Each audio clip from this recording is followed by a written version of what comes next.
पांचों घर पहुंचे। ऋषभ और आर्यन ऊपर फ्लैट में जाने लगे और अंश, विवेक, विक्रम भाई नीचे बैक साइड में बने कमरे में सोने जाने लगे। वो कमरा उन तीनों के हिसाब से ही बहुत खुला बनाया हुआ था। 3 सिंगल बेड लगाए हुए थे। तभी आर्यन, कल उठना ना पड़े, चुपचाप उठ जाना। ऋषभ उसे घूरते हुए, ओए खबरदार, जो मेरी नींद में अपनी आस्की से खलल डालने की कोशिश की तो मैं जा रहा हूँ सोने। उठा मत दियो गलती से भी। आर्यन जा। आर्यन, अंश और विवेक से, उठ जाना। अंश और विवेक दोनों बहुत ही बेचारगी भरी नजरों से एक दूसरे को देखते हैं।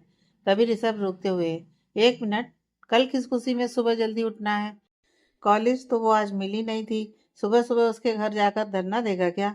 अंश और विक्रम एक उम्मीद भरी नजरों से आर्यन को देखते हैं। आर्यन सिर खुजाते हुए, वो ऋषभ, खबरदार, जो हम में से किसी को भी सुबह उठाया तो। अंश और विक्रम मुस्कुराते हुए खड़े हो जाते हैं। विवेक, जल्द से जल्द उस लड़की की डिटेल पता करके कब कहाँ जाती है। आर्यन ऋषभ को घूरते हुए, सेजल। ऋषभ, अच्छा जी, सेजल। और तू जो मेरी काजल को बार बार कजली बोलता है, उसका क्या? बेटा, अब तो मैं बदला लूंगा पूरा। आर्यन ऋषभ को घूरते हुए, चलो जाओ सब सोने, बोलते हुए ऊपर रूम में आकर शर्ट उतार कर दीवान पर लेट जाता है। ऋषभ सामने एक और दीवान पर लेटते हुए, पता नहीं तुझे क्या नंगा पुंगा सोने में मजा आता है, बनियान तो पहन लिया कर। आर्यन, मुझे नहीं आती है ऐसे नींद, मैं तो ऐसे ही सोऊंगा। ऋषभ, तुझे समझाना पत्थर पर सिर मारने के बराबर है। बोल आंखें बंद कर लेता है। आर्यन, हमारा वापस सेजल की आंखों में खो जाता है। उसे नींद नहीं आती। वो उठकर अपनी अलमारी खोल अपनी स्केच बुक खोलता है, जिसमें वो कभी कभी टाइम पास के लिए स्केचिंग करता था। ड्राइंग अच्छी थी बचपन से, तो कभी कभी किसी का स्केच बनाने की कोशिश करता था। आर्यन ने आंखें बंद की। सेजल का पूरा चेहरा उसकी आंखों के सामने घूमने लगा। उसने उसे ही कागज पर उतार दिया। सेजल का स्केच देखकर उसके चेहरे पर एक बड़ी सी स्माइल आ गई। कैसी है ये कशिश, कैसी है ये लगन। अब तो तेरे चेहरे को देखकर एक सुकून आता है। तू कुछ बोले ना बोले, तेरे लबों पर इकरार नजर आता है। पता नहीं कैसी ये बेताबी है, बस तुझे देख एक सुकून आता है। वो उसी स्केच को सीने से लगाए सो गया। इधर सेजल अपने रूम में डरी हुई बैठी थी। उसे चाची की हरकत से बहुत दुख पहुंचा था, पर वहीं ऋषभ की बातों से उसे तसल्ली भी हुई थी। सेजल काफी देर तक रोती रही। रोते रोते वो फर्श पर ही सो गई। ज्यादा रोने की वजह से और ठंडे फर्श की वजह से सुबह से उसका शरीर तप रहा था। तो मुश्किल से उसकी नींद खुली, निर्मला जी की गालियों की आवाज से। वो उठकर रसोई में गई, सबके लिए चाय बनाई। बुखार की वजह से उसका शरीर भी काम नहीं कर रहा था। काम कर वो दादी के पास आई। दादी को चाय नाश्ता दिया। दादी ने देखा तो उसे तो तेज बुखार था। दादी, तुझे तो तेज बुखार है? सेजल, नहीं दादी, बस थोड़ा शरीर गर्म है, अभी दवाई खा ली थी, ठीक हो जाएगा। दादी, तूने पक्का दवाई खा ली? सेजल मुस्कुराने की कोशिश करते हुए, जी दादी। दादी, चल यहाँ मेरे पास लेट जा, आराम कर ले। सेजल, नहीं दादी, कॉलेज जाना जरूरी है, एग्जाम आने वाले हैं, प्रैक्टिकल चल रहे हैं, मिस नहीं कर सकती दादी। दादी, पर बेटा तुझे तो बुखार है। सेजल, दादी मैं ठीक हूँ पक्का। दादी मैं जा रही हूँ, आप अपना ध्यान रखना। दादी, ध्यान से जाइयो। सेजल, ठीक है, बोलकर कॉलेज के लिए निकल जाती है। अब आर्यन जी, रात को जब देर तक जागे हैं तो सुबह तो नींद खुली ही नहीं। 10 बजे के करीब विवेक, अंश, विक्रम और सब चारों तैयार होकर उसके पास आए तो वो स्केच बुक को सीने से लगाए हुए सो रहा था। ऋषभ ने आराम से स्केच बुक उसके हाथों से निकाली, पर आर्यन की नींद खुल गई और चिल्लाते हुए, कौन है बे जो सेजल को हाथ लगाएगा? सब चौंकते उसे देखते हैं। तब तक आर्यन को एहसास होता है कि वो कहाँ पर है। आर्यन ने ऋषभ स्केच बुक को पकड़े हुए आर्यन को घूरने में बिजी था। आर्यन चुपचाप उठ बाथरूम में चला जाता है। चारों स्केच बुक देखते हैं। थोड़ी देर बाद आर्यन बाहर आता है तो चारों बड़े आराम से बैठे हुए थे। ऋषभ तो आर्यन को कच्चा चबा जाने वाली नजरों से देख रहा था। आर्यन वही पास में खाली चेयर रख उस पर बैठते हुए, तू हमेशा मुझे घूर कर क्यों देखता है? ऋषभ सेजल का स्केच उसे दिखाते हुए, ये क्या है? आर्यन मुस्कुराते हुए, सेजल की तस्वीर। अंश बुरा सा मुंह बनाते हुए, भाई ये गलत बात है, हमारी स्केचिंग जब भी आपने की है, एक तो घंटों तक जबरदस्ती सामने पिस्तौल की नोक पर बैठा कर रखा, दूसरा एक की भी स्केच आपने कभी सही नहीं बनाई, और इनकी देखो, बिना सामने बैठाए इतनी प्यारी तस्वीर। विक्रम, मेरी तो एक आंख छोटी और एक बड़ी कर रखी है। विवेक रोने वाली शक्ल बनाते हुए, मेरी तो तोंदी निकाल रखी है भाई ने। ऋषभ गुस्से में, तुम सबसे बुरा एक्सपेरिमेंट तो इसने मेरे चेहरे पर किया है। ऊपर की तरफ के होंठ इतने मोटे कर रखे हैं, एक कान भी छोटा कर दिया है, आंखें भी ऐसी बनाई जैसे मुझे मोतियाबिंद हो गया हो। आर्यन हंसते हुए, अरे बेवकूफ़ों, वो तुम्हारी भगवान ने शक्ल ही ऐसी बनाई है, तो अब मैं क्या करूं? ऋषभ उसी स्केच बुक से उसे मारते हुए, अच्छा हमारी शक्ल बुरी और इसकी शक्ल अप्सरा? आर्यन ऋषभ से स्केच बुक छीन कर सेजल की तस्वीर को देखते हुए, कुछ तो जादू है इसकी आंखों में। ऋषभ, जा एक्सरे करवा ले इसकी आंखों का। खबरदार जो आज के बाद हमारा स्केच बनाने की कोशिश भी की तो। अनसड़ा सा मुंह बनाते हुए, हाँ भाई, हमारी शक्ल की तो आप ऐसी की तैसी कर देते हो। आर्यन, मैं क्यों बनाऊं अब तुम सबकी फोटो? अब तो सेजल की ही बनाऊंगा। सब एक साथ मजे लेते हुए, अच्छा? आर्यन, बिल्कुल। अंश से, यार नाश्ता तो करा दे। अंश, भाई आप ही नहीं उठे, हम सब ने तो कर लिया है। आज चाची नहीं आई थी तो बाहर से ही खाना मंगवा लिया था, अभी लाया। थोड़ी देर बाद सब वहीं बैठे बातें कर रहे थे। आर्यन खाना खा रहा था। विवेक का फोन बजा। विवेक साइड में जाकर बात करने लगा। थोड़ी देर बात करने के बाद विवेक ने फोन रख दिया। अपनी जगह पर बैठते हुए आर्यन को देख, भाई सेजल के बारे में पता चला है कुछ कुछ? पूरी डिटेल तो नहीं मिल पाई। आर्यन उतावला होता हुआ, बता ना फिर जितनी डिटेल मिली है। विवेक, भाई सेजल के मम्मी पापा की बचपन में ही एक्सीडेंट में डेथ हो गई थी। चाचा चाची के पास रहती है। सेजल के नाम एक मकान है जो इस वक्त किराए पर दे रखा है, और दो कंपनी जो इस टाइम सेजल के चाचा चला रहे हैं। दादी के साथ ज़्यादा बनती है उसकी। कॉलेज का फाइनल ईयर है। आर्यन, कल फिर दिखी क्यों नहीं? विवेक, हो सकता है कल ना गई हो, पर आज गई है। आर्यन खुशी से उठते हुए, फिर तो मैं चला कॉलेज। अंश से, अब तो चलेगा या सोना है अभी भी? अंश मुस्कुराते हुए, नहीं भाई चलो। आर्यन और अंश कॉलेज के लिए निकलते हैं। अंश कार ड्राइव करता है। कॉलेज के पास पहुंचकर एक तरफ बहुत भीड़ देख अंश कार रोकता है। आर्यन, देखियो क्या पंगा हो रहा है वहाँ। अंश उतरकर जाकर देखकर भागते हुए आता है। भाई, भाई वो। आर्यन चिढ़ते हुए, क्या हुआ बोल। अंश, भाई सेजल भाभी बेहोश होकर गिर गई हैं। गिरने की वजह से सिर में चोट लग गई है। आर्यन घबराते हुए कार से उतरकर उसकी तरफ भागता है। उसे कुछ समझ में नहीं आता। लोग सिर्फ खड़े खड़े देख रहे थे। आर्यन उसे गोद में उठाते हुए अंश से, चल जल्दी। अंश वहां से सेजल की बुक्स और बैग उठाकर कार में रखता है और कार का बैक साइड का दरवाजा खोलता है। आर्यन सेजल को लेकर पीछे की तरफ बैठ जाता है। अंश कार स्टार्ट कर पास के हॉस्पिटल में ले जाता है। आर्यन पूरे रास्ते बहुत घबराया हुआ था। आज तक सिर्फ अपने पेरेंट्स या सिर्फ ऋषभ के लिए ऐसा बेचैन था वो। आंखें नम हो चुकी थीं। हॉस्पिटल पहुंचकर डॉक्टर सिर में पट्टी कर उसे इंजेक्शन लगा देते हैं। आर्यन, क्या हुआ है इसे? डॉक्टर, देखो घबराने की जरूरत नहीं है, खाली पेट होने की वजह से बेहोश हो गई है। बुखार भी था, दवाई दे दी है, थोड़ी देर में होश आ जाएगा, तब घर ले जा सकते हैं। आर्यन, खाली पेट मतलब? सुबह घर से खाना खाकर ही आई होगी ना? डॉक्टर, लगता तो नहीं है, मुझे तो ऐसा लग रहा है कि इन्होंने काफी घंटों से कुछ नहीं खाया है। पेट बिल्कुल खाली लग रहा है। यह सुन आर्यन और अंश एक दूसरे को चौंकते हुए देखते हैं। होश में आते ही पहले इन्हें कुछ खिला दीजिएगा। हाँ, कुछ हल्का ही खिलाना पहले।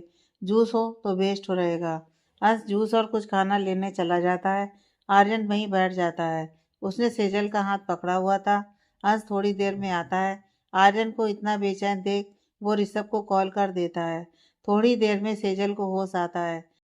सेजल पहले तो समझ नहीं पाती कि वो कहाँ है, पर अपना हाथ आर्यन के हाथों में देख घबराते हुए हाथ पीछे खींच लेती है। आर्यन एकदम से सेजल को देखते हुए, तुम ठीक हो ना अब?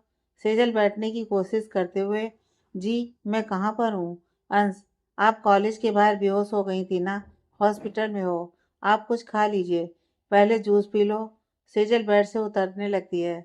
नहीं मैं ठीक हूँ, मुझे घर जाना है। आर्यन, चले जाना, पहले कुछ खा पी लो, हम छोड़ देंगे तुम्हें घर। कमजोरी है, बुखार भी है, तुमने कुछ खाया भी नहीं है। सेजल, नहीं मैं ठीक हूँ, आप जाइए, थैंक यू, मैं घर जाकर खा लूँगी। बोल बेड से खड़ी हो जाती है। आर्यन को गुस्सा आ जाता है। आर्यन गुस्से को कंट्रोल करता हुआ, तुम कुछ खा पी लो, जब तक अपना फ़ोन दो, तुम्हारे घर फ़ोन कर इन्फॉर्म कर देते हैं, वो नहीं घबराएंगे। सेजल, मेरे पास फ़ोन नहीं है। आर्यन चौंकते हुए, क्यों? सेजल, वो मुझे पसंद नहीं है। आर्यन, ठीक है, तुम खाना खा लो। सेजल, नहीं, मुझे जाना है। आर्यन गुस्से में, बोला है ना, खाना खा लो। सेजल घबराकर बैठ जाती है। वो डरते डरते बेड पर वापस बैठ जाती है। इतने में ऋषभ अंदर आता है। वो आर्यन को घूर कर देखते हुए सेजल से, आप ठीक हो? सेजल ऋषभ को देख, जी, आप यहाँ? ऋषभ, देखो, डरो मत, कुछ खा लो, फिर घर छोड़ देते हैं, बड़ा भाई समझकर बोल रहा हूँ। सेजल चुपचाप खाना खाती है। आर्यन उसे दवा देता है। सेजल दवाई खाकर, अब जाऊं मैं घर? दादी परेशान हो रही होंगी। आर्यन उठते हुए, चलो मैं छोड़ देता हूँ। सेजल, नहीं, मैं चली जाऊंगी। आर्यन गुस्से से चिल्लाते हुए, तुम्हें एक बार में मेरी बात समझ नहीं आती? कमजोरी है अभी, चलो मैं छोड़ रहा हूँ। सेजल डर के मारे रोने लगती है।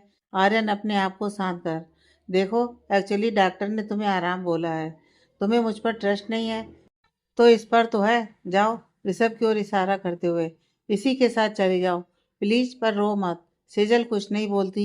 वो धीरे धीरे बाहर जाने लगती है। ऋषभ आर्यन को घूरते हुए बाहर आता है। आर्यन और अंश भी उसी के साथ आते हैं। ऋषभ सेजल को अपनी कार में बैठाता है और कार ड्राइव कर उसके घर की तरफ मोड़ लेता है। पीछे दूसरी कार में अंश और आर्यन सेजल के घर पहुंचते हैं। घर पहुंचकर सेजल घर के अंदर जाती है। दादी बाहर हॉल में ही बेचैनी से बैठी हुई थी। दादी सेजल को देखते ही घबराते उसके पास गई। दादी, तू ठीक है ना सेजू? यह सिर पर चोट कैसे लगी बेटा? सेजल कुछ बोलती उससे पहले ही निर्मला, चाची जी, इसे क्या होना है? गई होगी किसी के साथ नैन मटक्का करने। आर्यन अंदर आता हुआ गुस्से में, हाँ, जो तेरी बेटी करती है वही पूरी दुनिया करेगी ना। जबान संभाल कर बोला कर, समझी? वरना अगली बार बोलने के लिए जबान नहीं रहेगी। सेजल आर्यन को देखती है। आज से पहले किसी ने भी उसके लिए स्टैंड नहीं लिया था, दादी के अलावा। निर्मला आर्यन जी को देख थोड़ा डरते हुए, तू, तुम? आर्यन गुस्से से, हाँ, मैं। पीछे से ऋषभ आकर आर्यन के कंधे पर हाथ रख उसे शांत रहने का इशारा करता है। आर्यन गुस्से से, तू मुझे शांत रहने को बोल रहा है? उस मोटी को देखना कितना गंदा बोलती है। ऋषभ, तू दादी को और सेजल को अंदर लेकर जा, मैं देखता हूँ यहाँ। आर्यन, ठीक है, समझा लियो उसे, मेरी खिसक गई तो तू जानता है क्या होना है यहाँ। ऋषभ, तू जाना दादी जी को लेकर उनके रूम में।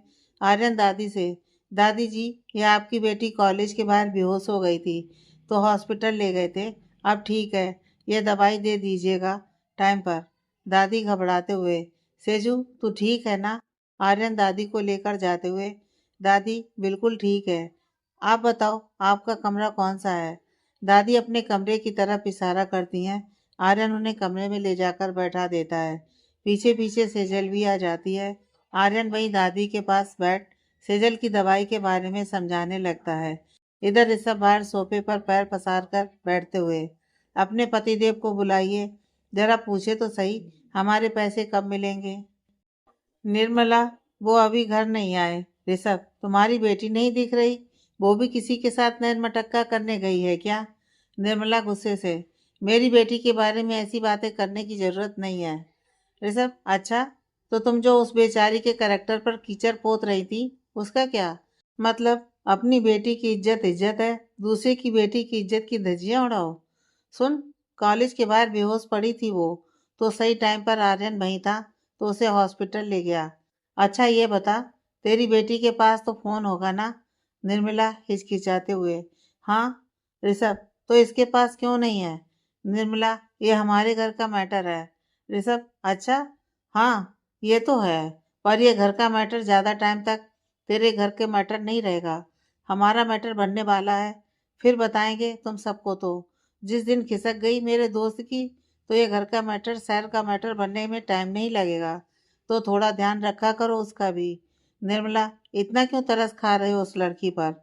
ऋषभ, पता चल जाएगा बहुत जल्द। बोलकर उठकर रूम में जाता है। ऋषभ सेजल से, तुम आराम करो, कुछ ज़रूरत हो तो बताना हमें। सेजल हाँ में से रिला देती है। ऋषभ रूम से बाहर चला जाता है। आर्यन बाहर जाने लगता है। तभी सेजल डरते हुए आर्यन को आवाज लगाती है। सेजल, सुनिए। आर्यन पलटकर मुस्कुराता है। जी बोलिए। सेजल, सॉरी मैंने आपको गलत समझा। आर्यन, कोई नहीं, वैसे भी जब जानती नहीं तो ट्रस्ट कैसे करती। सेजल कोई जवाब नहीं देती। आर्यन सेजल को ही देखता रहता है। आर्यन मुस्कुराते हुए इधर उधर देखकर एक कागज पेन लेकर उसमें अपना फ़ोन नंबर लिखकर दादी को देता हुआ, दादी अगर कोई दिक्कत हो तो फ़ोन कर लेना, तुम्हारी मोटी बहू को तो 2 मिनट में सीधा कर दूंगा।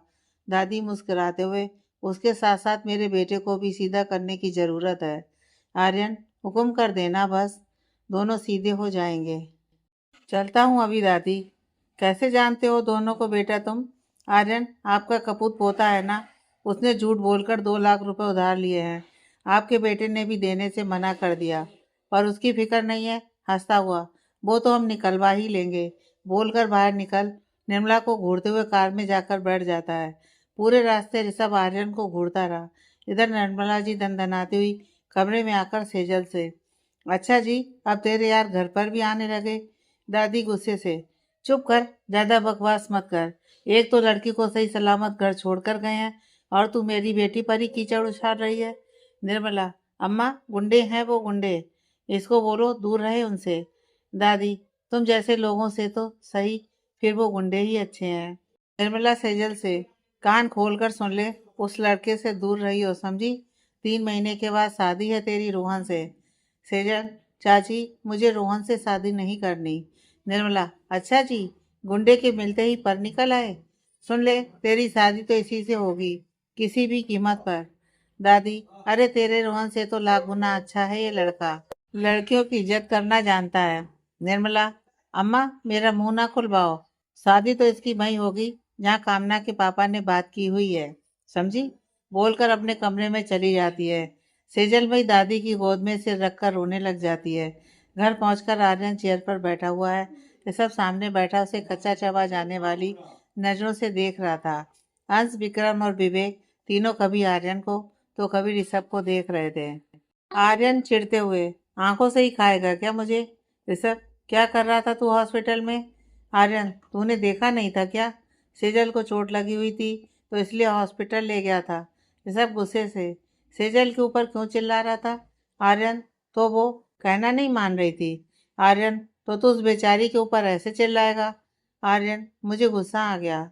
ऋषभ, देखा है उसे, वैसे ही कितनी डरी हुई रहती है। आर्यन, यार गलती हो गई। ऋषभ, सुन, उसे प्यार की ज़रूरत है, ये तेरे गुस्से की नहीं। मेरे साथ क्यों आई? क्योंकि उसे मेरे लहजे में विश्वास दिखा। यार वो क्या कोई भी लड़की ऐसे किसी भी लड़के के साथ कार में बैठकर नहीं जाएगी। आर्यन को सोचते हुए, कल सॉरी बोल दूंगा उसे।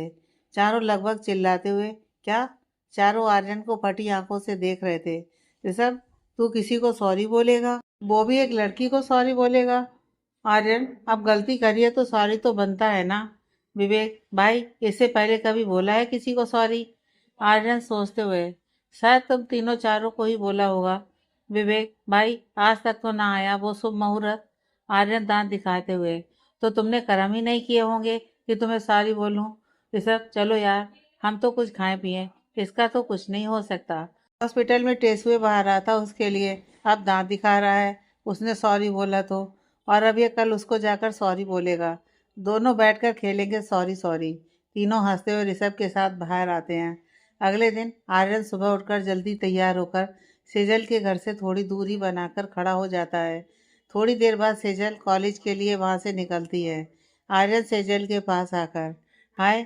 सेजल पहले तो उसे देखकर डर जाती है, फिर धीरे से हाय बोलकर आगे निकल जाती है। आर्यन उसके साथ चलने लगता है। कैसी तबीयत है अब? सेजल, ठीक है अब। आर्यन, आज रेस्ट कर लेती? सेजल, नहीं मैं ठीक हूँ। आर्यन, वो तुम्हें सॉरी बोलना था। सेजल वहीं रुककर, किस लिए? आर्यन, वो चिल्लाया था ना तुम्हारे ऊपर। सेजल, कोई नहीं, आप तो मेरे लिए ही मुझ पर गुस्सा कर रहे थे। आर्यन, कॉलेज जा रही हो? सेजल, जी। आर्यन, तो पैदल क्यों जा रही हो इतनी दूर? सेजल, मुझे पसंद है। आर्यन, मैं छोड़ देता हूँ कॉलेज। सेजल, नहीं मैं चली जाऊंगी।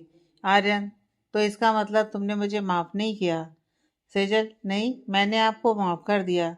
आर्यन, अगर तुम कार में नहीं बैठोगी तो मुझे यही लगेगा कि तुमने मुझे माफ़ नहीं किया। सेजल, मुझे पैदल जाना पसंद है। आर्यन, तो ठीक है, मैं भी तुम्हारे साथ पैदल चलता हूँ।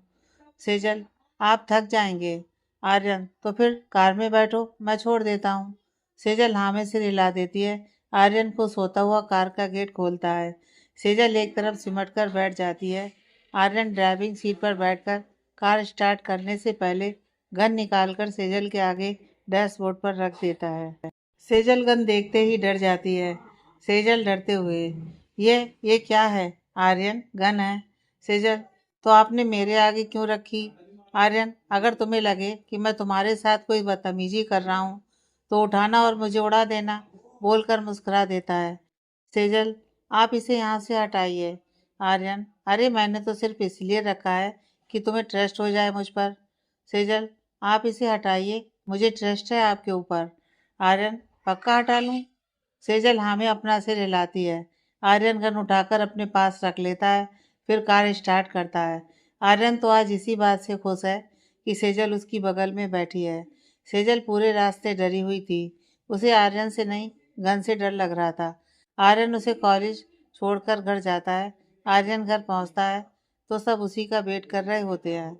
ऋषभ उसे देखते ही, कहाँ मुंह दिखाई करने गया था सुबह सुबह, और फ़ोन भी यहीं छोड़ गया।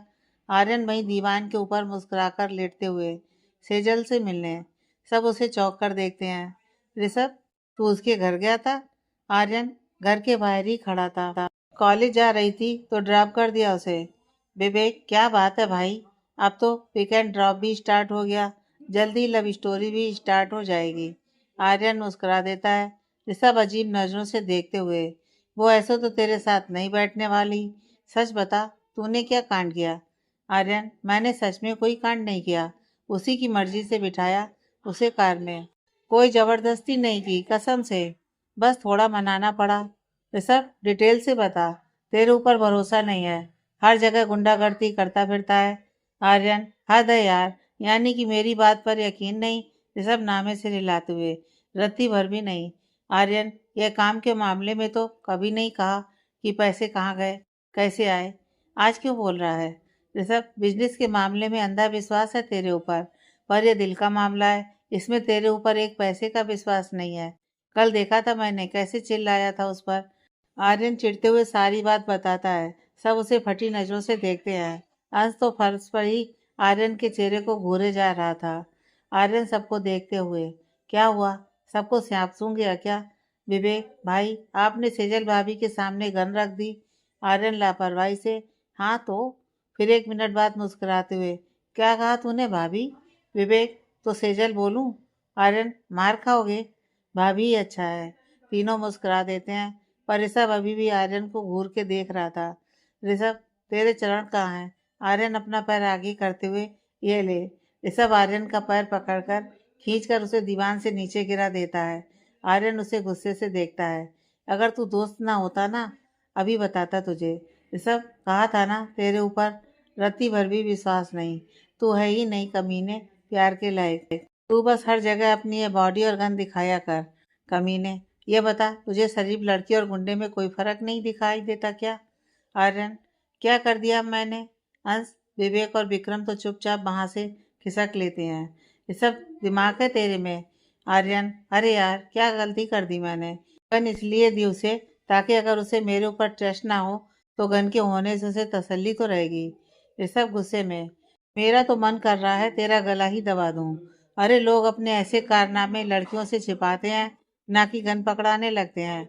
आर्यन, मैं किसी भी रिश्ते की शुरुआत झूठ से या कोई बात छिपाकर नहीं रखना चाहता। ऋषभ हाथ जोड़ते हुए, भाई मेरे, तो मैंने भी ये नहीं कहा कि तू झूठ बोल, पर कम से कम उसे डरा तो मत। आर्यन, क्या मतलब तेरा? ऋषभ, क्या करूं मैं इस आशिक का? भाई वो ऑलरेडी डरी हुई रहती है, तू और उसके सामने गन रख रहा है तो वो तेरे बारे में क्या सोचेगी? आर्यन, क्या सोचेगी? ऋषभ, एक काम कर, ये प्यार व्यार तेरे बस का नहीं है, रहने दे तू। खबरदार जो तू सेजल के आसपास भी भटका तो। आर्यन मायूसी से, यार ये क्या बोल रहा है तू? ऋषभ, तुझसे एक बात पूछता हूँ, सीरियसली दिल से सोच कर बताइयो, तू सेजल की सूरत से प्यार करता है या उससे? आर्यन गुस्सा होते हुए, क्या बकवास कर रहा है तू? तूने मुझे इतना ही समझा है कि मैं किसी की शक्ल पर फिदा हो जाऊंगा? यार माना कि वो बहुत सुंदर है, पर मेरी नज़र सबसे पहले उसकी आंखों से मिली थी। जो उसकी आंखों में कशिश, अपनापन और सच्चाई थी ना, मैं उससे प्यार करता हूँ। उसको देखते ही मैं अपने होश खो बैठा था। मुझे उसके भोलेपन से प्यार है। मुझे बस उसे सुनना और देखना पसंद है। बोलती तो वो है नहीं, इसलिए मैं ही पटर पटर करता रहता हूँ। मुझे बस उससे प्यार है, प्यार। मैं उसकी ताकत बनना चाहता हूँ, उसे हर तकलीफ से दूर कर सिर्फ और सिर्फ खुशियाँ देना चाहता हूँ, ताकि उसके चेहरे पर जो मुस्कान की कमी है ना, बस वो कमी कभी ना हो। ये सब मुस्कुराते हुए, ये तो बता, प्यार को कैसे जीता जाता है? आर्यन, प्यार से। ये सब किसी इंसान को डर के साए से हटाने के लिए डर की ज़रूरत है या प्यार की?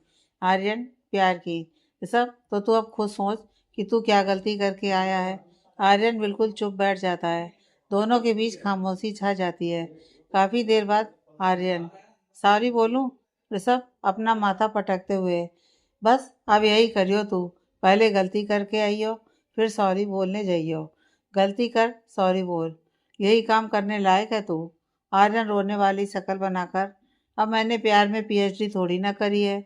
मैं तो उसे ही कंफर्ट जोन में लाना चाहता था। ऋषभ, ये गन से। आर्यन, अब हो गई गलती। ऋषभ, सुन, जितना मैंने उसे समझा है, वो प्यार और अकेलेपन के लिए तरसती है, तो तुझे उसे अपनेपन का एहसास देना होगा, प्यार से। समझा? आर्यन खुश होता हुआ, समझ गया। आज ही दोपहर के टाइम कॉलेज जाकर उससे माफ़ी मांगता हूँ, सबसे पहले तो। ऋषभ, चल ठीक है, जैसा तुझे ठीक लगे वो कर, पर इस बात का ध्यान रखियो। आर्यन, मैं समझ गया, अब अच्छे से। ऋषभ, चल कुछ खाने को भिजवाता हूँ, कर ले नाश्ता। आर्यन, ओके। इधर दोपहर को आर्यन को किसी प्रॉपर्टी की डील के चक्कर में शहर से बाहर जाना पड़ा, तो वो सेजल से मिलने कॉलेज नहीं जा पाया। रात को सेजल के घर पर हॉल में निर्मला, विजय और विनय बैठे बात कर रहे थे। निर्मला, सुनो जी, ये उन लड़कों को पैसे दे दो जल्दी। अब तो घर पर भी आने लग गए हैं, और तो और वो तुम्हारी भतीजे के दीवाने भी हो रहे हैं। कल तो वो महारानी रोहन से शादी के लिए मना भी कर रही थी। विजय गुस्से से, इसका तो अगर मजबूरी ना होती तो कल ही शादी करवा देता, पर उसके 22 साल पूरे होने से पहले शादी भी तो नहीं करवा सकते। निर्मला, तभी तो कह रही हूँ, जल्दी से दे दो पैसे। तभी दरवाजे पर नॉक होती है। दोनों बाहर दरवाजे की तरफ देखते हैं, तो अंश और विवेक खड़े थे। मीना उन्हें चौंक कर देखते हुए, तुम दोनों यहाँ? विवेक और अंश वही सोफे पर बैठते हुए, हाँ भाई, पैसे हैं भाई के, तो पता करने भेजा है कि इरादा है कि नहीं देने का।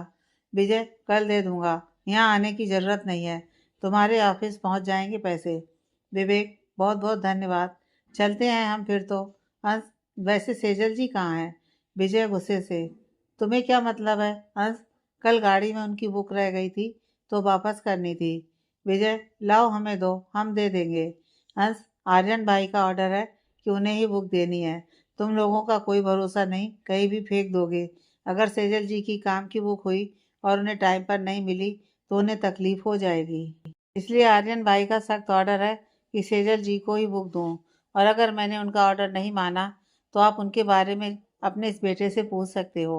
विनय की ओर देखते हुए, विनय एकदम से डरते हुए, वो उस तरफ कमरा है उसका, दे आओ वो। अंश मुस्कुराते उठकर कमरे की तरफ जाता है। कमरे में जाकर वो देखता है कि दादी सो रही हैं, वहीं सेजल पढ़ रही है। अंश दरवाज़ा नॉक करता है। सेजल चौंकते हुए दरवाजे की तरफ देखती है। अंश को देखकर चौंक कर खड़ी होते हुए, आप यहाँ? अंश अंदर आकर सेजल की तरफ बुक पकड़ाते हुए, ये आर्यन भाई ने बुक भेजी है आपके लिए, इसमें कुछ है, प्लीज़ एक बार पढ़ लेना, आर्यन भाई ने रिक्वेस्ट की है। सेजल, क्या है? अंश बुक टेबल पर रखते हुए, इसे अपने चाचा चाची के हाथ मत लगने देना, वरना आपकी तो कोई गलती नहीं, आपको ही डांट पड़ जाएगी। और हाँ, पढ़ लेना, मैं जा रहा हूँ, वरना वो अंदर आ जाएंगे। बोलकर तेजी से बाहर निकल जाता है। सेजल जल्दी से दरवाज़ा बंद कर लेती है। अंश और विवेक वहाँ से चले जाते हैं। विजय विनय को घूरते हुए, सब तेरी वजह से हो रहा है। तुझे पता है ना कि अगर रोहन को पता चल गया कि ये सेजल लड़कों से दोस्ती कर रही है, तो वो क्या करेगा? विनय, आप जल्दी से पैसे दे दीजिए उस आर्यन भाई के, फिर कभी नहीं आएंगे वो घर। विजय, किसने कहा था कि जुआ खेलने के लिए? विनय चुप हो जाता है। निर्मला, अब सारा कसूर मेरे बेटे का ही मत निकालो। कल ही पैसे दे देना उनके। विजय, ठीक है, दे दूंगा। इधर सेजल उस बुक की तरफ डरते हुए देख रही थी। उसे कुछ समझ में नहीं आता तो वो दादी को उठाती है, क्योंकि अब तक दादी ही बचपन से अब तक की इकलौती फ्रेंड थी। दादी, क्या हुआ सेजू? डरी हुई क्यों है? सेजल उसे आर्यन की सारी बातें बताती है। पहले कॉलेज में हुई मुलाकात से सुबह की मुलाकात तक की सारी बातें। दादी सारी बात सुनकर मुस्कुराती हैं। दादी, अरे तो गन उसने तेरे आगे इसलिए तो रखी बेटा, कि तू उस पर विश्वास कर सके। सेजल, मुझे डर लगता है उनसे। अब ये बुक भिजवाई है और बोला है कि इसमें कुछ है जो ज़रूर पढ़ूं। दादी, वैसे वो लड़का बुरा नहीं है। पड़ोस की बिमला बता रही थी कि सारी गलती हमारे विनय की है। जुआ खेलने के लिए झूठ बोलकर उससे पैसे लिए कि अपने कॉलेज के एडमिशन के लिए फीस भरनी है। विमला कह रही थी कि लड़का दिल का अच्छा है। सेजल दादी को देखते हुए, आप कब मिले विमला आंटी से? दादी, तेरी चाची के पास तो टाइम नहीं कि मेरे पास आकर बैठे।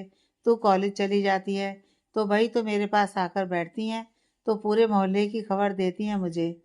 बोलकर हंस देती हैं। ला, मुझे दे वो किताब। सेजल डरते डरते बुक उठाकर दादी को देती है और दादी हंसते हुए, बुक दी है, बम नहीं दिया है जो तू इतना डर रही है। सेजल कुछ नहीं बोलती। दादी बुक खोलती हैं तो उसमें एक कागज़ था। दादी ने कागज़ खोला तो उसमें लिखा था, आई एम सॉरी। मैं तुम्हारे सामने गन रखकर तुम्हें डराना नहीं चाहता था। बस इतना चाहता था कि तुम मुझ पर ट्रस्ट कर सको, क्योंकि तुम मेरे साथ कार में बैठ तो गई थी, पर तुम्हारे चेहरे से डर साफ पता चल रहा था। मुझे माफ़ कर दो, प्लीज़ प्लीज़ प्लीज़। मैं सच में तुम्हें डराना नहीं चाहता था, बस एक कंफर्ट जोन में लाना चाहता था। सॉरी। सॉरी खुद मिलकर बोलना चाहता था, पर किसी काम से बाहर जाना पड़ रहा है, तो इसी वजह से तुम्हें लेटर में बोल रहा हूँ, नहीं तो चैन नहीं मिलेगा मुझे। अगर तुमने मुझे माफ़ कर दिया हो तो प्लीज़ एक नंबर दे रहा हूँ, उस नंबर पर मुझे कॉल करना। Please please please. आर्यन। अगले पेज पर एक फ़ोन नंबर लिखा था। दादी ये देख मुस्कुरा रही थी। सेजल ने वो लेटर दादी से लेकर उसी वक्त फाड़कर डस्टबिन में फेंक दिया। दादी, ये क्या किया? उसे फ़ोन करती ना। सेजल, दादी आप ज़्यादा फिल्में मत देखा करो। अगर चाची ने पढ़ लिया ना लेटर तो पता है आपको क्या करेंगे चाचा चाची? दादी हाथ जोड़कर ऊपर की तरफ देखते हुए भगवान से प्रार्थना कर रही हैं, और किसे ऊपर ढूंढ रहे हो? मेरी सेजल की ज़िंदगी में बस यही आर्यन को भेज दो। मुझे पूरा यकीन है मेरी बेटी को बहुत खुश रखेगा ये। सेजल चौंकते हुए, दादी, ये क्या बोल रही हो आप? दादी, क्यों, तुझे वो बदतमीज रोहन पसंद है? सेजल नामे से रिलाती है। दादी प्यार से सेजल को अपने पास बैठाते हुए, देख उस दिन आर्यन की आंखों में मैंने तेरे लिए परवाह देखी थी, जो आज तक इस घर में तो मैंने किसी की भी आंखों में नहीं देखी। उसे अपनी गलती का एहसास हुआ तो देख तुरंत बिना झिझक के माफ़ी भी मांगी है ना? सेजल हामी से रिलाती है। दादी, तू आज तक कभी भी आर्यन की आंखों में अपने लिए कोई गलत भावना देखी जो रोहन की नज़रों में नजर आती है? सेजल नामे से रिलाती है। दादी, बस फिर तो मैं भगवान से यही प्रार्थना करती हूँ कि आर्यन से ही तेरी शादी हो। एक यही वो लड़का है जो तेरे चाचा चाची को लाइन पर ला सकता है। उस दिन देखा था कैसे तेरी चाची को जवाब दिया था। सेजल दादी को लेटाते हुए, आप सो जाइए, कुछ भी सोचती हो। ऐसा कुछ नहीं है दादी। हाँ, एक मेरे ऊपर ही तो जोर चलता है तेरा। मुस्कुराते हुए दादी आंखें बंद कर लेट जाती हैं। सेजल भी दादी के पास ही लेट जाती है। उसके दिमाग में आर्यन की लेटर वाली बातें ही घूम रही थी। उधर आर्यन होटल के एक रूम में बैठे बैठे कभी अपने फ़ोन को घूर रहा था तो कभी सामने बेड पर लेटे ऋषभ को। ऋषभ मुस्कुराते हुए, फ़ोन तेरे इस तरीके से घूरने से शर्मा जाएगा। आर्यन गुस्से से, तू तो बात ही मत कर साले मुझसे, ज़बरदस्ती उठा लाया यहाँ 4 घंटे का बोलकर। अब तुझे 4 घंटे और 4 दिन में फ़र्क भी नहीं पता क्या? एक तो सफ़र ही 4 घंटे का, कम से कम दोनों को मिलाकर 8 घंटे तो बोलता। ऋषभ दांत दिखाते हुए, फिर तो आना जाना मिलाकर 16 घंटे हो जाते, यानी कि 16 दिन। आर्यन गुस्से से, तेरा मुंह तोड़ दूंगा, बकवास मत कर। मीटिंग एंड टाइम पर डिले क्यों की उस डीलर ने? हम बेले बैठे हैं क्या उसके लिए? सुन, मैं तो जा रहा हूँ कल सुबह ही। हमें नहीं करनी ऐसी कोई डील। ऋषभ, अरे यार देख, 2 मीटिंग है, 2 डीलर से इस तरफ, और दोनों प्रॉपर्टी बहुत अच्छी हैं। एक तो मार्केट में ही है, शोरूम बनाकर रेंट पर चढ़ा देंगे यार। आर्यन, ठीक है, तू कर लियो डील, मैं तो जा रहा हूँ कल। एक तो सेजल ने कोई फ़ोन भी नहीं किया। ऋषभ, उसके पास फ़ोन है कोई जो फ़ोन करेगी वो? आर्यन सोच में पड़ जाता है। यार अब क्या करूं? ऋषभ, जाकर मिल लियो ना, क्यों बेताब हो रहा है? आर्यन, मुझे तो ना तुझसे बात ही नहीं करनी। बस मुझे नहीं पता, कल ही दोनों मीटिंग कर, वरना मैं तो चला जाऊंगा। खुद तो जब देखो कजली से लगा रहता है फ़ोन पर। ऋषभ, अब तेरी सेजल के पास फ़ोन नहीं है तो क्या इसमें भी मेरी गलती है? और रही बात मीटिंग की, तो ठीक है, एक काम करते हैं, कल की मीटिंग कर लेते हैं। जो बाद वाली मीटिंग है वो 10 दिन के बाद की रख लेंगे। आर्यन, ठीक है। ऋषभ, अब सो जाऊं मैं? आर्यन, जा जा सो जा, एक तो रूम भी दो नहीं ले सकता था। ऋषभ, अब मिला ही एक, तो मैं क्या बनवाऊं यहाँ पर दूसरा रूम तेरे लिए? सो जा चुपचाप, बहुत नखरे दिखा रहा है आजकल। आर्यन, हाँ तो दिखाऊंगा, मैं तो नखरे। बोलकर वहीं ऋषभ के बगल में शर्ट उतारकर लेटने लगता है। ऋषभ, एक तो ना तू पहले शर्ट पहन, मेरी बगल में मत सोया कर बिना शर्ट के, नींद में हाथ भी लग जाएगा तो मारता है बुरी तरीके से। आर्यन, हाँ तो मेरी इज्जत पर हाथ डालेगा तो मारूंगा नहीं, आरती उतारूंगा तेरी। ऋषभ, तेरी जैसी चॉइस नहीं है मेरी जो तेरी इज्जत पर हाथ डालूंगा, समझा?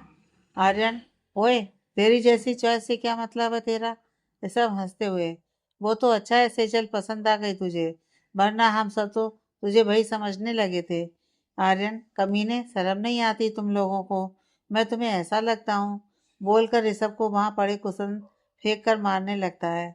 ऋषभ हंसते हुए कुशन को उठाकर अपने सिर के नीचे रख सो जाता है। आर्यन भी मुंह फुलाकर सेजल की तस्वीर आंखों में बसाए उसी के सपनों में सो जाता है। अगले दिन सेजल सारा काम निपटाकर जैसे ही कॉलेज जाने लगती है, निर्मला पीछे से आवाज लगाती हुई कमरे से बाहर निकलती है।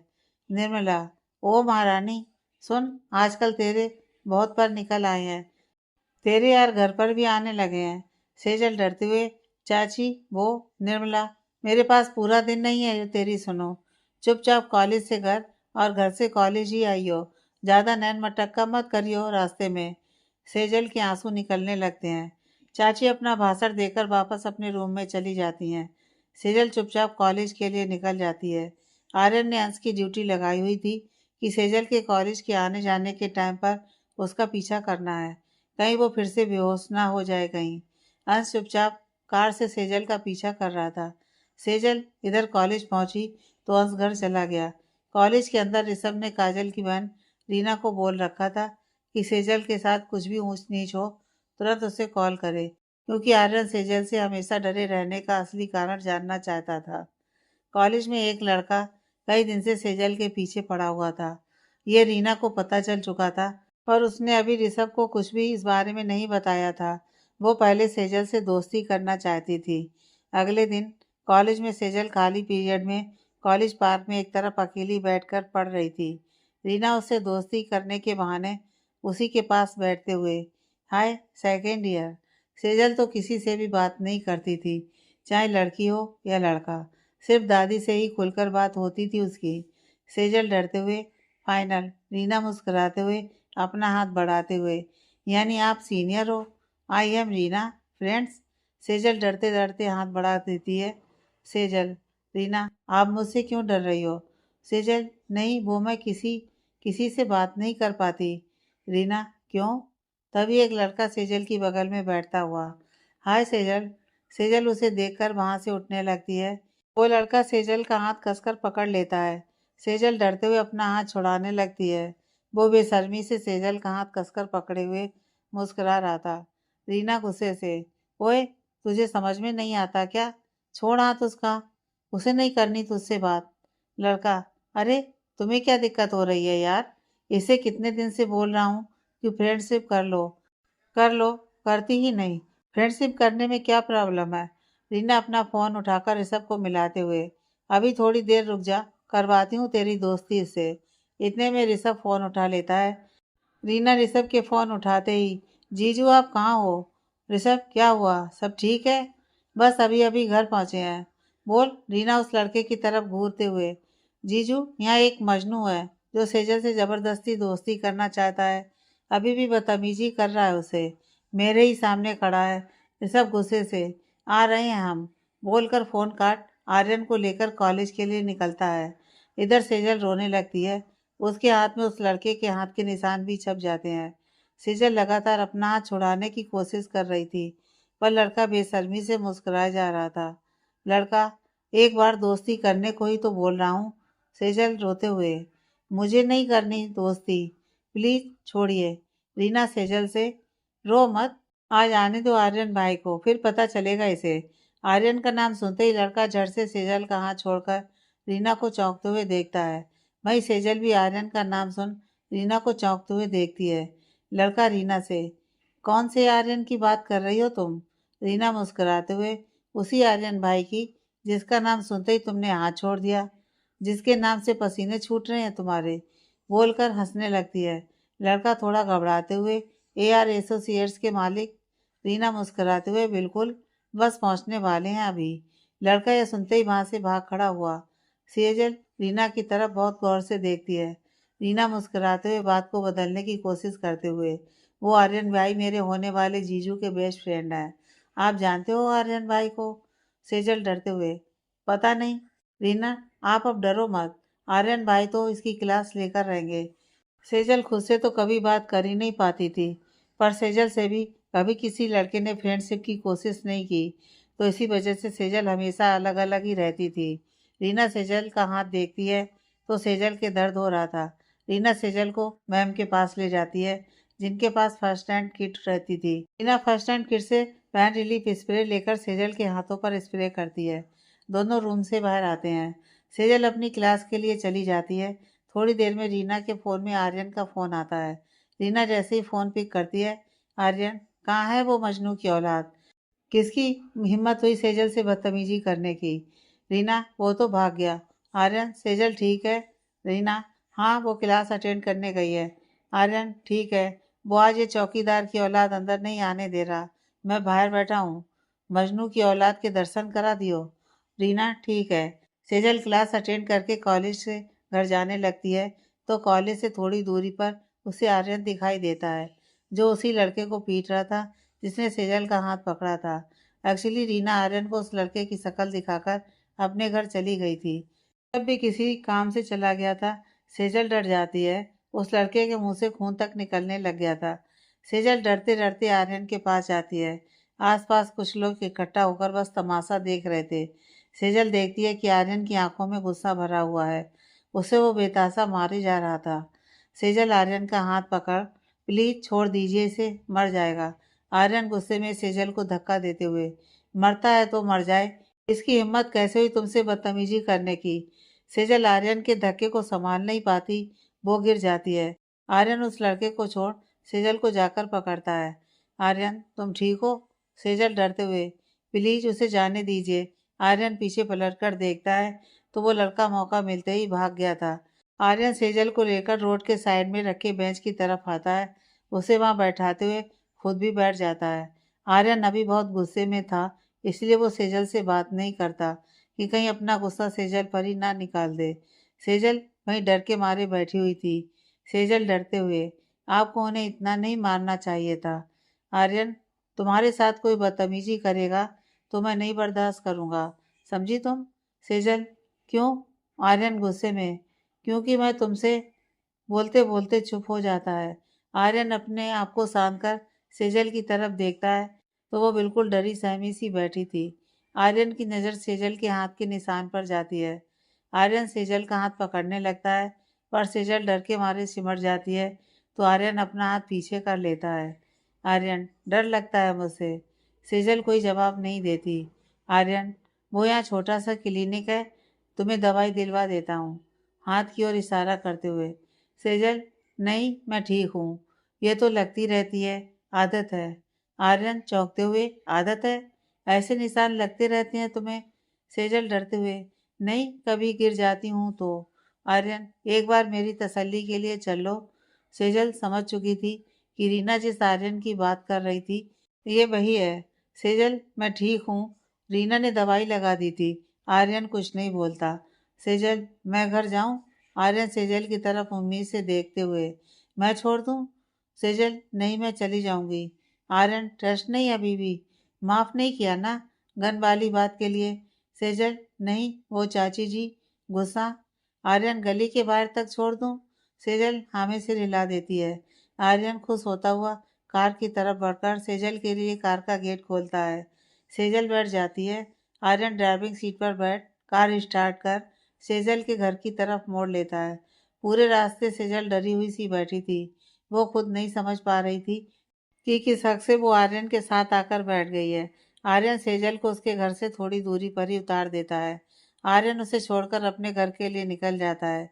सेजल घर पहुंचकर जल्दी से अपने रूम में जाकर अपने रूम का दरवाजा बंद कर लेती है। दादी वहीं पर बैठी हुई थी। सेजल की घबराहट देख दादी भी घबरा जाती हैं। दादी घबराते हुए, क्या हुआ सेजू, इतनी घबराई हुई क्यों हो? क्या बात हुई? निर्मला ने फिर कुछ बोला क्या बेटा? सेजल, जिसने अब तक अपने आंसू संभाल कर रखे हुए थे, दादी के गले लगकर रोने लगती है। दादी, बता ना सेजू, क्या हुआ? क्यों घबराई हुई है? बता ना, किसी ने कुछ बोला है क्या? सेजल बस रोए जा रही थी। दादी, बेटा बता ना, देख मेरा दिल बैठा जा रहा है। सच सच बता, क्या हुआ है? सेजल उन्हें पूरे दिन की कहानी बताती है। दादी, तो तू रो क्यों रही है? आर्यन ने उसे सबक तो सिखा दिया ना। तू खुद सोच, पहली बार मेरे अलावा किसी ने तेरे बारे में सोचा है। सेजल रोते हुए, वही तो दादी। क्यों? आर्यन जी ने मेरे लिए क्यों किया ये सब? मैं तो उन्हें जानती भी नहीं। पता नहीं दादी, क्यों मैं उनके साथ बैठकर आ गई। दादी, ये गलत है ना। उन्हें मेरी वजह से उस लड़के को मारते वक्त हाथ में चोट भी लग गई, खून भी निकल रहा था, पर उन्हें अपनी चोट की नहीं, मेरी इस निशान की परवाह थी। क्यों दादी? क्यों? क्यों वो मुझे घर तक छोड़ने आते हैं? कॉलेज जाने के टाइम भी लेने आए थे। क्यों दादी? दादी मुस्कुराते हुए, मुझे तो पूरा यकीन है कि कुछ तो है उसके दिल में तेरे लिए। शायद उसे तुझसे प्यार है, क्योंकि तभी किसी को बिना रिश्ते के किसी की इतनी परवाह होती है। सेजल, प्लीज़ दादी, झूठी उम्मीदें मत पालिए। चाचा चाची ने रिश्ता पक्का कर दिया है मेरा। मैं नहीं चाहती कि मेरी वजह से किसी को भी कोई प्रॉब्लम हो। दादी, तुझे आर्यन में कमी क्या दिखाई देती है? यही कि वो गुंडागर्दी करता है, पर है तो दिल का साफ। हमारे घर में देख, शराफत के चोले के अंदर असली दरिंदे हैं ये। पर आर्यन बहुत ही सुलझा हुआ लड़का है। वैसे उसने तेरे इस निशान की परवाह की, पर क्या तूने उससे उसकी चोट के बारे में पूछा? सेजल, नहीं दादी, वो बहुत गुस्से में थे। मुझे डर लगता है उनसे। दादी, एक बात पूछूं? सेजल, पूछिए ना। दादी, अगर एक तरफ रोहन हो और एक तरफ आर्यन, तो तुझे किससे डर लगेगा? ये बता सच सच। सेजल सिर झुकाते हुए, रोहन से। दादी, क्यों? सेजल दादी की तरफ देखते हुए, उनकी नज़रें हमेशा गंदी होती हैं। दादी, और आर्यन की नज़रें? सेजल, उनमें हमेशा इज्जत दिखी है मेरे लिए। दादी मुस्कुराते हुए, तो तू रो क्यों रही है? सेजल, पता नहीं दादी, मुझे बस इतना पता है कि ये नहीं होना चाहिए। जब आर्यन जी के साथ होती हूँ तो सिर्फ उनके गुस्से से डर लगता है, पर अपने आप को दुनिया की सबसे सेफ जगह पर फील करती हूँ। पता नहीं दादी, पर मुझे अजीब सा डर लगता है। दादी, तू कुछ भी कहे, मुझे तो आज यकीन हो गया यही आर्यन है जो तुझे इन दरिंदों से बचाएगा। भगवान का इशारा ही समझूंगी मैं तो ये। बस अब भगवान कुछ ऐसा चमत्कार कर दें कि उस रोहन से पीछा छूट जाए। सेजल चुपचाप दादी की बातें सुनकर उस पर गौर करती है। सेजल खुद अपने रोने का डर का कारण नहीं समझ पा रही थी। आर्यन ने जो फिक्र उसके लिए दिखाई थी, वो आज तक किसी ने भी नहीं दिखाई थी, सिवाय दादी के।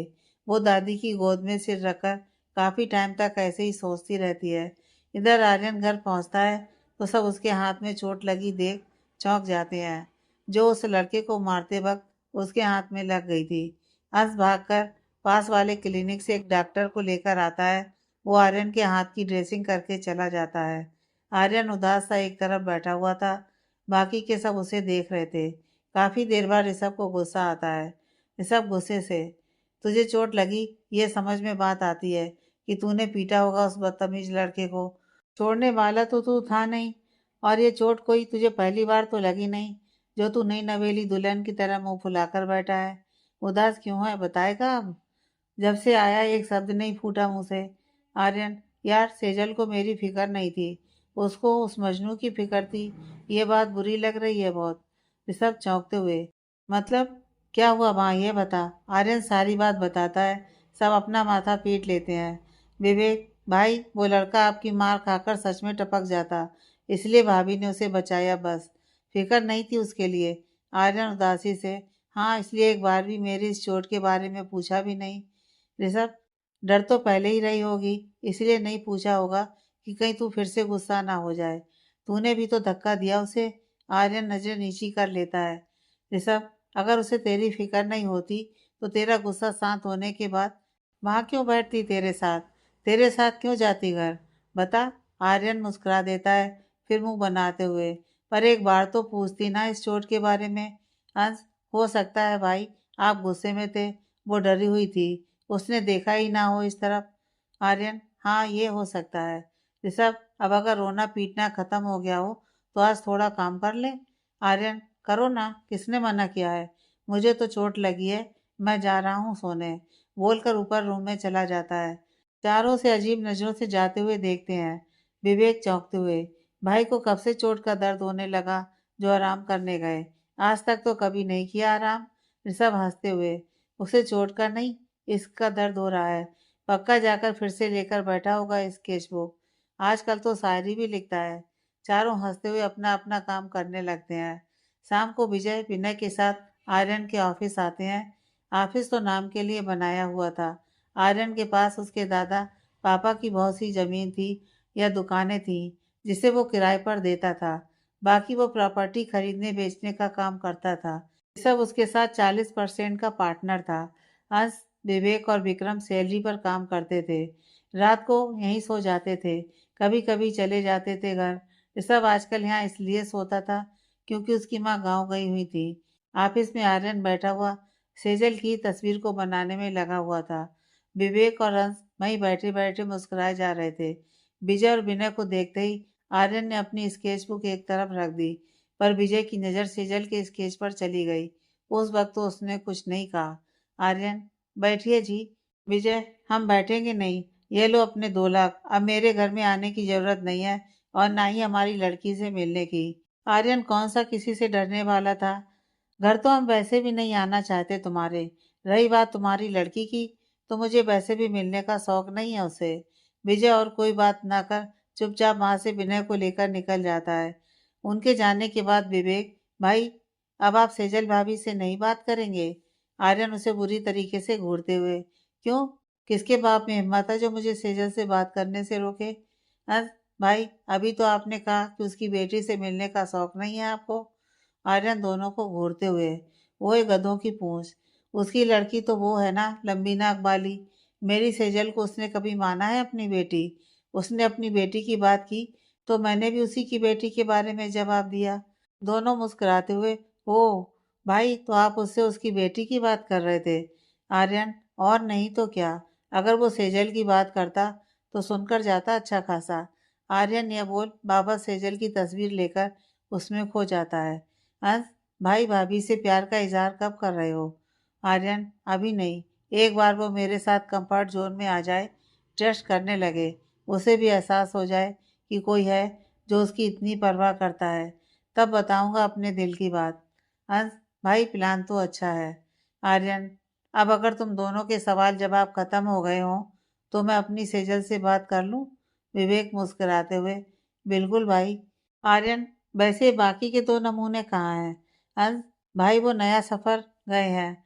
आर्यन, ठीक है, चलो करो तुम दोनों अपना काम, बोलकर वापस सेजल की फोटो में खो जाता है। इधर रास्ते में बिना विजय से, पापा आपने देखा सेजल का स्केच बनाया हुआ है भाई ने? विजय, हाँ देखा। विनय, तो आपने कुछ बोला क्यों नहीं? आपको पता है ना कि अगर रोहन को खबर भी लग गई तो वो क्या करेगा? सनका हुआ है वो। विजय, तू निपट सकता है इस गुंडे से? विनय जल्दी से नामे से हिला देता है। विजय, तो बस अब वही निपटेगा इस गुंडे से। विनय, मतलब? विजय, तेरा रोहन कब आने वाला है छुट्टियां मनाकर? जब देखो तो कहीं ना कहीं छुट्टियां ही मनाता रहता है। विनय, अगले महीने आ जाएगा। वैसे भी करोड़पति बाप की औलाद है, उसे क्या फिक्र है, करता है ऐस। विजय, बस एक बार आने दे, फिर बताऊंगा प्लान। विनय, हम पर तो कोई बात नहीं आएगी ना? विजय, नहीं, बस एक बार वो आ जाए, तब तक इस सेजल को कॉलेज छोड़ने और लेने तू जाएगा। विनय, ठीक है, पर क्यों? विजय, ताकि रास्ते में वो इस आर्यन से ना मिल सके। और इस सेजल को तो आज रात में सीधा करूँगा, ताकि वो उस आर्यन से मिलने की कोशिश ना करे। विनय, ठीक है, दोनों घर आ जाते हैं। रात को सेजल दादी के साथ रूम में बैठी हुई थी। विनय उसके कमरे में एक डंडा लेकर पहुंचे।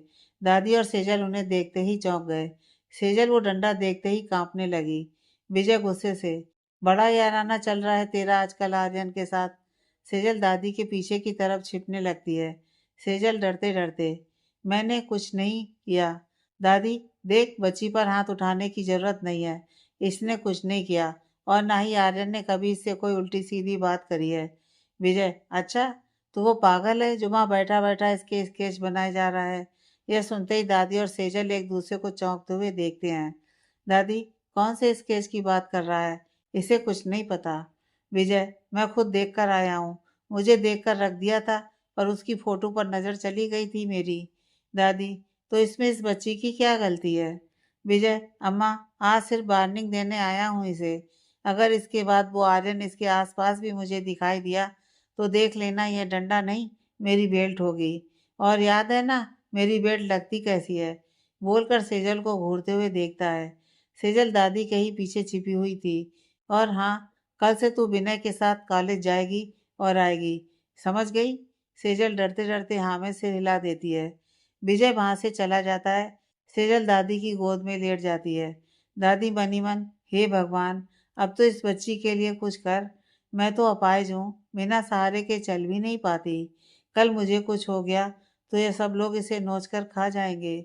अगर सच में आर्यन के मन में मेरी इस बच्ची के लिए प्यार है, तो बस कैसे भी इन दोनों की जल्दी से जल्दी शादी करा दो। सेजल भी अपने मन में ही, आर्यन जी मेरी क्यों फोटो बनाएंगे?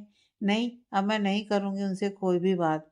वैसे भी कल से भैया के साथ जाऊँगी, आऊँगी, तो उन्हें भी मौका नहीं मिलेगा मुझसे बात करने का। पर उनका हाथ तो ठीक होगा ना? ड्रेसिंग तो करवा ही ली होगी। आगे की कहानी नेक्स्ट पार्ट में।